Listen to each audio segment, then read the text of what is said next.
The picture shouldn't have mattered. I kept telling myself that.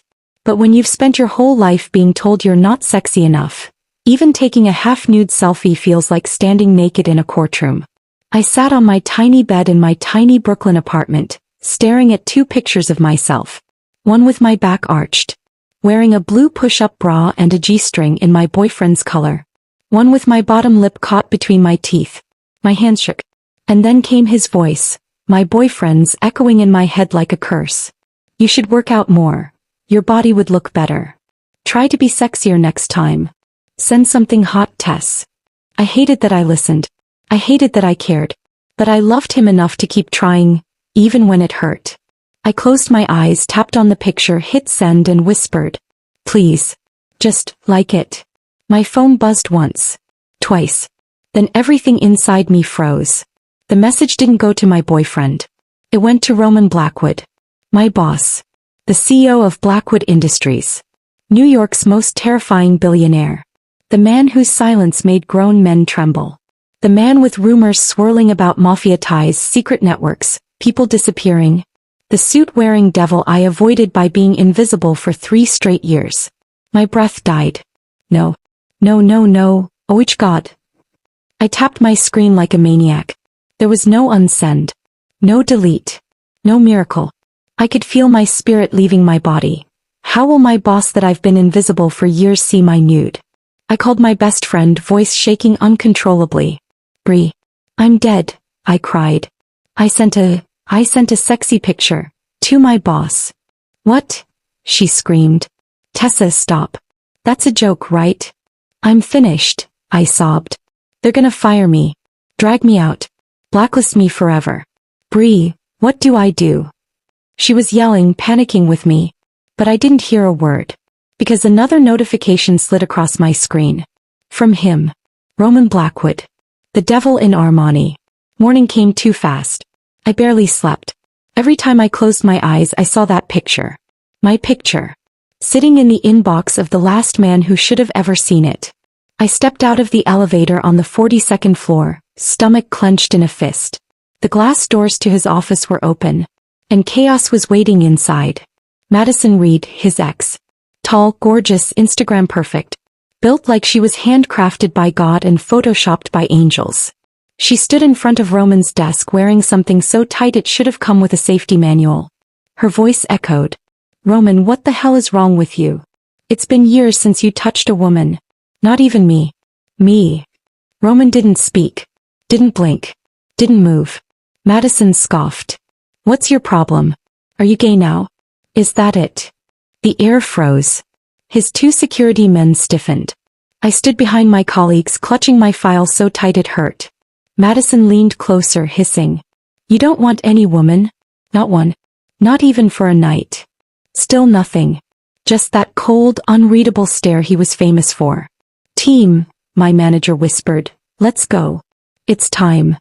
We walked in, stepping right between their argument. I kept my eyes glued to the floor. If I didn't look at him, maybe he hadn't opened the message. Maybe he doesn't know the size of my breast and how my naked body looks.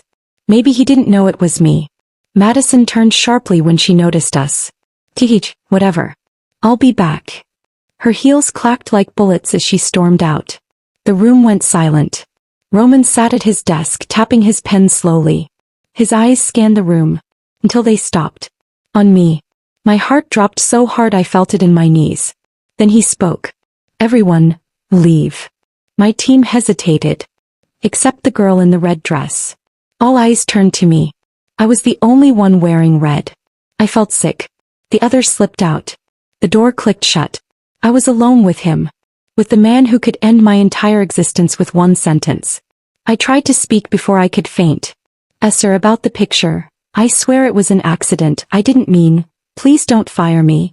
He lifted a hand. Just a tiny motion. Enough to shut me up instantly. I know it was a mistake. His tone held no warmth. No softness. No hint of mercy. I braced myself for the words. "You're fired." But instead he said, "Go. Do your work." I blinked at him, confused. "What?" "No second chances," he added quietly. I left his office on legs that barely worked. I wasn't fired. Why wasn't I fired? But the part that kept replaying in my mind, the part that made my stomach twist, was that moment he actually looked at me. Really looked at me. Like he was seeing me for the very first time. Later that afternoon, Jamie from accounting grabbed my hands jokingly. New lipstick? Hey Tessa. I see you. I laughed and pulled my hands back. I didn't notice anything off. But everyone else did. Roman Blackwood walked past. Expression unreadable. Blocked. Clenched. Heart. 10 minutes later my phone buzzed. From CO's office. Now. My heart crashed. I walked into his office trying to breathe normally. Roman didn't look at me at first. He clicked his pen. Once. Twice. 3 times. Then he lifted his eyes. Tessa, he said quietly. We're establishing one rule. I swallowed. Why, sir? If you smile at a man in this building again. He took a step toward me. Or if any man touches you again. Another step. My back hit the wall. You're fired. I gasped. Sir, Jamie is just my friend. I didn't ask for explanations. His voice was ice. Do you understand me? My voice barely came out. Yes, sir. He stepped back, not looking at my face but at my outfit. I didn't know what exactly he was glaring at, but I could swear he looked amused and then frowned immediately. Good. You can leave. I walked out dazed, shaking, confused, feared. But most of all, why did my cold, untouchable billionaire boss speak as if he owned me? I whispered. What is wrong with him? Inside the office, Roman's fingers tightened around his pen. Saturday morning felt like freedom. For once I slept in. No alarms. No deadlines. No terrifying billionaire boss breathing down my neck. I stretched, sighed and actually smiled. Then my phone rang. Unknown number. I frowned and answered casually, half asleep. Hello. A deep voice slid through the speaker, cold and unmistakable. Come to my house. Bring the quarterly files. My soul dropped straight through the mattress. Roman Blackwood. On a Saturday. Calling me. Before I could even breathe out a why, the line went dead. I stared at the phone like it had insulted my ancestors. But I didn't have a choice. When Roman Blackwood summoned you, you showed up. I showered, dressed in 5 minutes, grabbed the files and rushed to the address he texted me. Only when I arrived did my knees nearly give out. It wasn't a house. It wasn't even a townhouse. It was a penthouse. A luxurious, terrifyingly expensive one across the top of a Manhattan skyscraper, with floor-to-ceiling glass and guards positioned like statues. He opened the door himself. No greeting. No expression. Just one cold nod toward what I assumed was his office. I walked in silently. He sat behind a sleek black desk, flipping through the files like I didn't exist. I stood by the door awkwardly, hands clasped, trying not to hyperventilate. Then, sit, he said. One word. I sat immediately. Silence filled the room again. Just him flipping pages. Me imagining my obituary title. Girl dies of anxiety in boss's house. Then without looking up he said, Be my P. I blinked. Excuse me? The salary is. He wrote a number on a notepad and slid it toward me. I swear my brain short-circuited. 10 times my current pay. My mouth fell open. My heart started pounding. My entire body felt hot and cold at the same time. That's too much.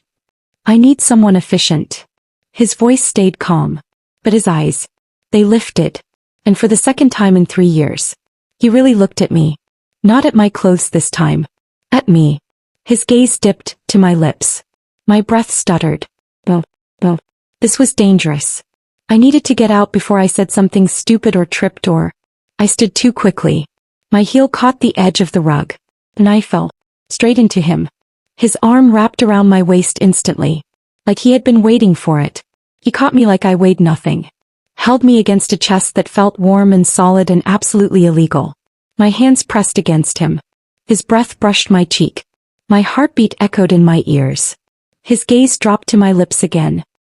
Sir, I whispered. Too late. His mouth crashed onto mine. Not soft. Not hesitant. A full, hungry, claiming kiss. 40 long seconds. My knees literally trembled. By the time I pushed him away I was breathless, furious, terrified, confused. Why would you do that? I snapped, voice shaking. He didn't answer. He just stared. Like he was trying to understand his own actions. Like he was angry at himself for wanting it.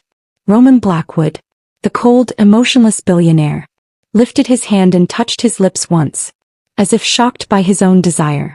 I grabbed my bag, heart racing. That can never happen again, sir. Never. I walked out before my body betrayed me again. He didn't stop me. He didn't say a word. But right as the door closed behind me, I heard him whisper to himself. Quiet. Oh, dark. Something I wasn't supposed to hear. Something that wasn't just desire, but possession.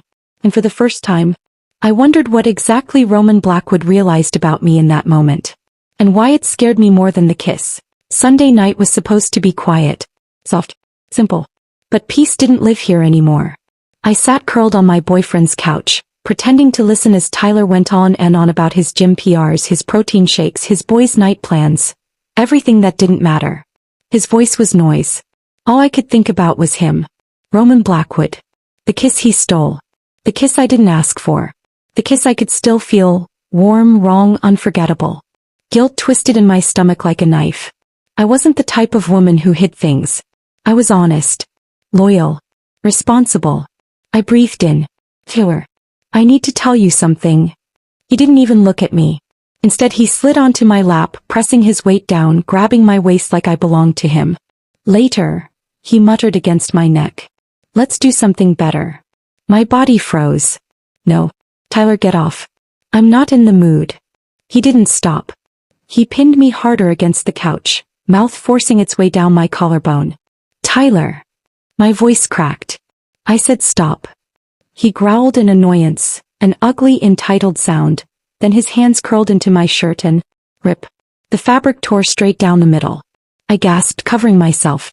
What the hell is wrong with you? His face twisted. And before I could react, he slapped me. A sharp, vicious hit that turned my vision white. You're not even sexy, he spat. Do you seriously think any real man wants you? I'm doing you a favor. Something inside me snapped. Not my heart. Not my pride. My tolerance. I stood up slowly, shaking but steady. We're done, I whispered. Forever. He grabbed my arm hard. I jerked it away. No. More. Barefoot, holding my torn shirt together, I walked straight out into the night. Humiliated. Hurting. But done being silent. I didn't cry. Not this time. The first building with lights on was the police station. I marched inside, told the officer everything. The assault. The forced touch. The violence. The words that cut deeper than bruises. They took me seriously. Very seriously. And within an hour, Tyler was dragged out of his house in handcuffs. Shouting. Humiliated. Exactly how he deserved. I watched from across the street. No smile. No relief. No victory. Just one heavy, cold thought settling in my chest. This wasn't over. But deep down, I knew Roman Blackwood, my ruthless billionaire boss with the unreadable eyes, was about to involve himself in ways I couldn't even imagine. And when he did, my whole life would change. No. Enough. The word ripped out of me sharper than I expected. None of your business. I fired back, louder than I meant to. Roman's eyebrow lifted. Slow. Dangerous. His jaw tightened, and with one step his office suddenly felt like a closet. Too small. Too warm. Too charged. Raise your voice at me again, he said, each word rolling out like a warning, and I'll kiss you. My heart stumbled. Fit. Drop. Crush. I saw red. And something else. Something hot. Something stupid. Try me. I yelled. Louder. Defiant.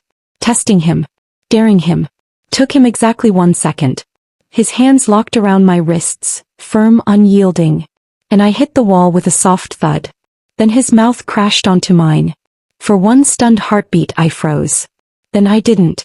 Heat exploded under my skin. My knees weakened. My body betrayed me completely. I kissed him back. God help me, I kissed him back. And it felt nothing like the kiss from Saturday. This one was hunger. This one was danger. This one was a man letting go of all the rules he lived by. But somewhere between sanity and sin I shoved him off me. Heart. Breathing ragged. Heart racing. Mind spinning. You're never allowed to kiss me again, I whispered, trembling. Roman didn't blink. Is it? He smirked. Not wide. Not playful. Just enough to make my stomach drop. If you walk out on me, he murmured quietly, I'll make sure no one in this city hires you again. The threat hit like ice water. I stepped back, chest heaving with anger, shock, and something else I didn't want to name. Because he wasn't just glaring at me. He was claiming me. Silently. Boldly. Wrongly. And God help me, it shook me. He retreated into his private library, lights low, whiskey untouched beside him.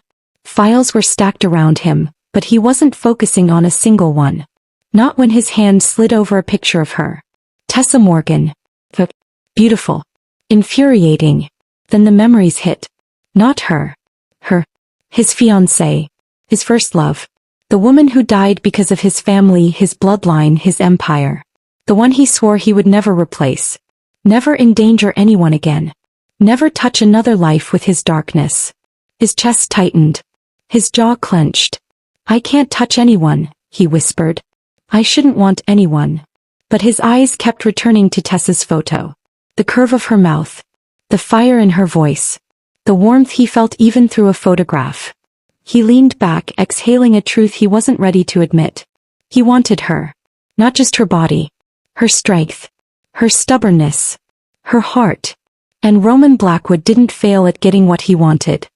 He whispered her name into the dim room like a secret he had no right to speak. Tessa. It hung in the air like a forbidden vow. The company's annual fun week had begun. Bright jerseys. Water balloons exploding midair. Staff screaming, laughing, slipping in mud. Everyone looked like carefree kids again. I ran across the field, ponytail swinging, sneakers splashing through a puddle. I laughed, really laughed, for the first time in days. Just for a moment, everything felt normal. Until I felt eyes on me. Heavy. Focused. Unmistakable. I glanced sideways. Roman stood off to the side, two of his men flanking him, dressed in black like they'd stepped out of a different world entirely. His gaze never left me. Not once. My stomach tightened. My pulse kicked. I frowned and looked away quickly, pretending I didn't notice. But my heart didn't calm. It couldn't. Because deep down I knew something terrifyingly true. That kiss wasn't the end. It was the beginning. Tessa Morgan. The club felt alive. Electric. Loud. Reckless in all the ways she wanted to be. Lights flashed. Bass thundered. Laughter mixed with the sting of alcohol. For the first time in weeks I let go. No Roman Blackwood. No work. No stress. Just movement. Just music. Just freedom. One shot became two. Two became... I lost count. By the end of the night the floor tilted under my feet. That's when I realized. I didn't have my hotel key. My coworkers panicked, checking pockets, bags, tables. No key, someone whispered. We can't find it. My throat tightened. I felt stupid. Lost. Stranded. Then the room went quiet behind me. Like everyone sensed him before I turned. Roman. Standing in the doorway of the club. Dark suit, darker stare. Silent. Uninvited. Unavoidable. Before I could argue, breathe, or balance. He lifted me off my feet. Effortless. Certain. Commanding. Put me, Roman. Stop. My words stumbled more than my steps. He didn't reply. Just carried me through the hotel hall, down the corridor, straight into his suite. He laid me on the bed gently, controlled, careful. He turned to leave. But I didn't let him. My hand grabbed his. Pulled him down beside me. Heat. Breath. Proximity. In a moment of tipsy, messy courage. I kissed him. Bold. Hungry. Certain in all the ways sobriety would question. He froze. Tessa, you're drunk. His voice was low, tight, strained. This isn't the time. I kissed him again, stubborn, reckless. Don't stop me, I whispered against his mouth. Something in my defiance cracked him open. His restraint snapped just a little. He kissed me back. Intense. Intentional. Hands in my hair, breath unsteady, his body tense with control he was rapidly losing. But even then, he didn't cross the line. Not once. Not even close. He pulled away first, breathing hard, forehead pressed to mine for a single, burning second. Tessa, enough, he whispered, more to himself than to me. A moment later, darkness swallowed everything. Morning. Sunlight cut through the curtains like a knife. My eyes fluttered open. My head throbbed. And then I saw him. Roman. Sitting on the edge of the bed, dress shirt half buttoned, looking like nothing about last night had affected him even slightly. My heart jumped out of my chest. What happened? You slept with me. He gave me that maddeningly calm Roman Blackwood look. No. I didn't. He crossed his arms. You were drunk. I don't touch drunk women. I blinked. Speechless. Then he added with the faintest smirk. But you kissed me. A lot. His eyes dropped to my neck. And you definitely left with a mark. My hand flew to my skin, hot, embarrassed, horrified. Oh my God. I scrambled off the bed, nearly tripping over the blanket. How could you let that happen? He raised a brow. You pulled me down. I pushed you away. Repeatedly. I didn't stay to hear more. I stormed out and found my coworkers. Why didn't you make sure I got back to my room? They exchanged terrified glances. He insisted, one whispered. He said he'd handle it. Handle it. My fists clenched. Under my breath, I muttered one furious word. Pervert. Even though, deep down, already knew, he hadn't been the dangerous one last night. I had. Tessa Morgan. The dinner hall sparkled under crystal chandeliers. Staff in elegant gowns and sharp suits laughed and sipped champagne. The air smelled of perfume, cologne, and ambition. Sharp, intoxicating, alive. I walked in. Every head turned. My long, flowing dress hugged my curves perfectly. Hair cascading down my back. Confidence radiating despite the chaos of the last few weeks. Roman Blackwood stopped mid-step. For the first time his cold mask faltered. His eyes widened just a fraction and I saw a flash of stunned. A well-meaning manager stepped forward, hand extended. May I have this dance? He asked politely. Before I could react, Roman moved like a shadow. His hand shot out.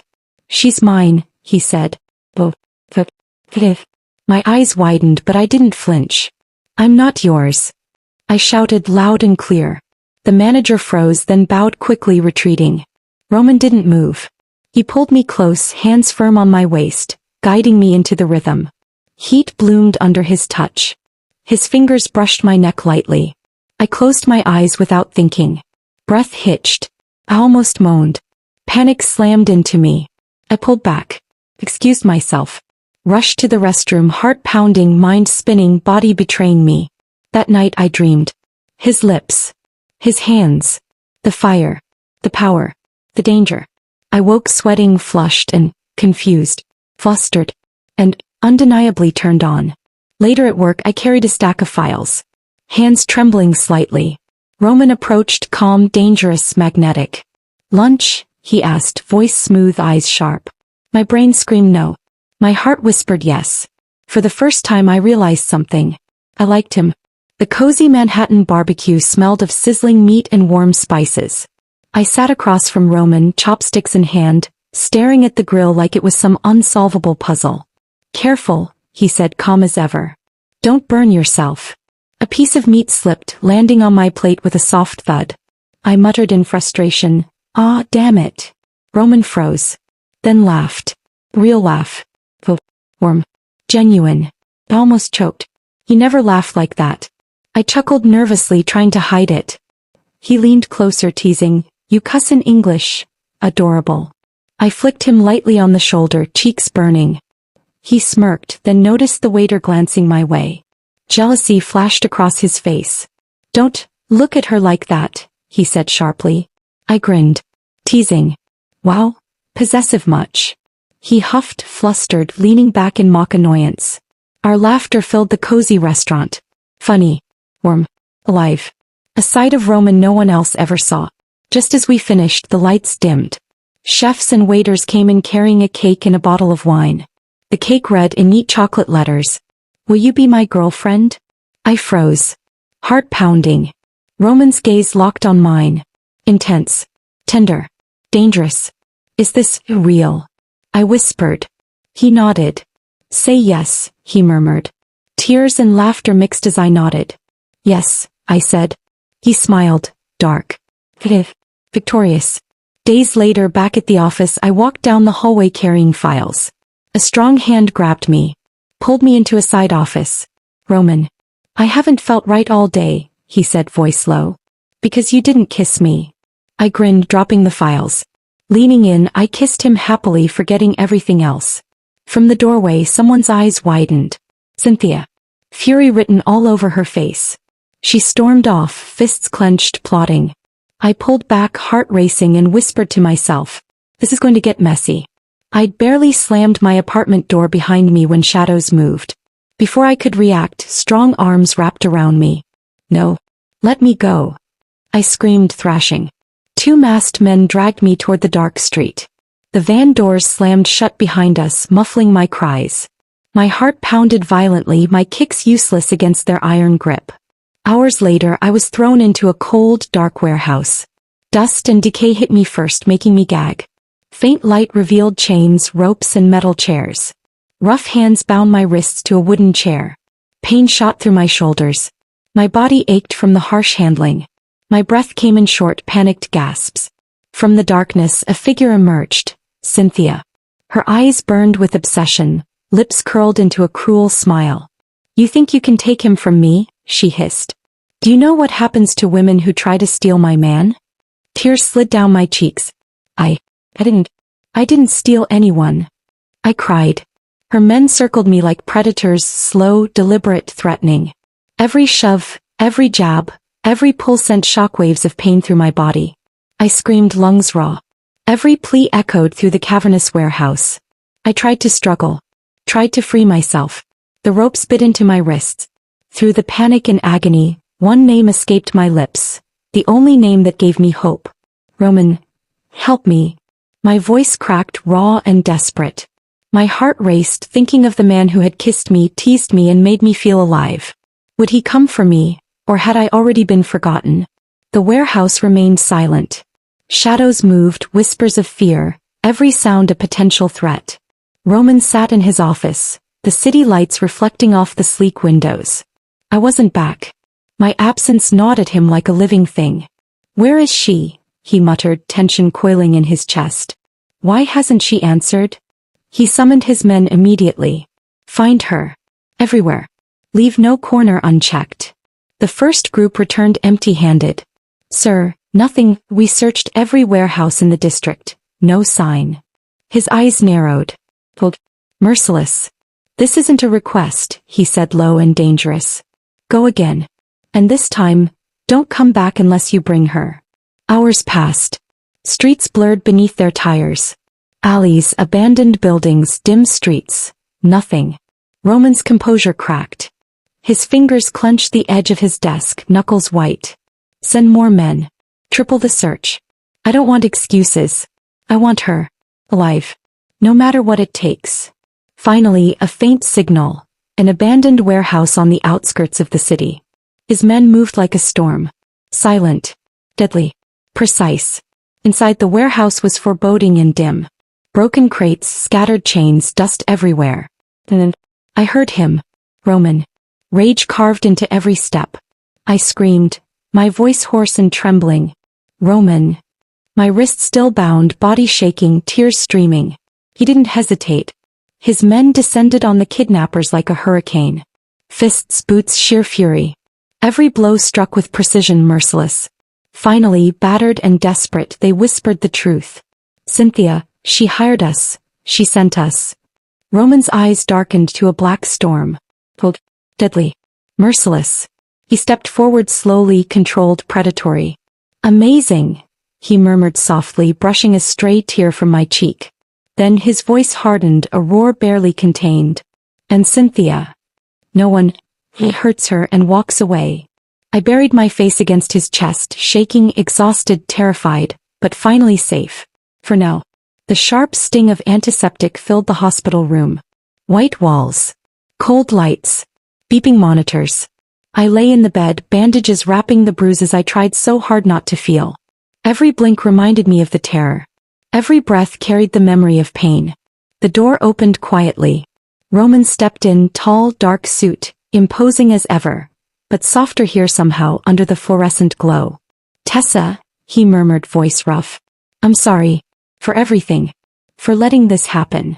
I turned my face away, staring at the wall. You can't fix this, Roman, I whispered.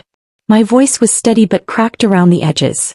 Love only punishes me, twice now. I can't risk being hurt again.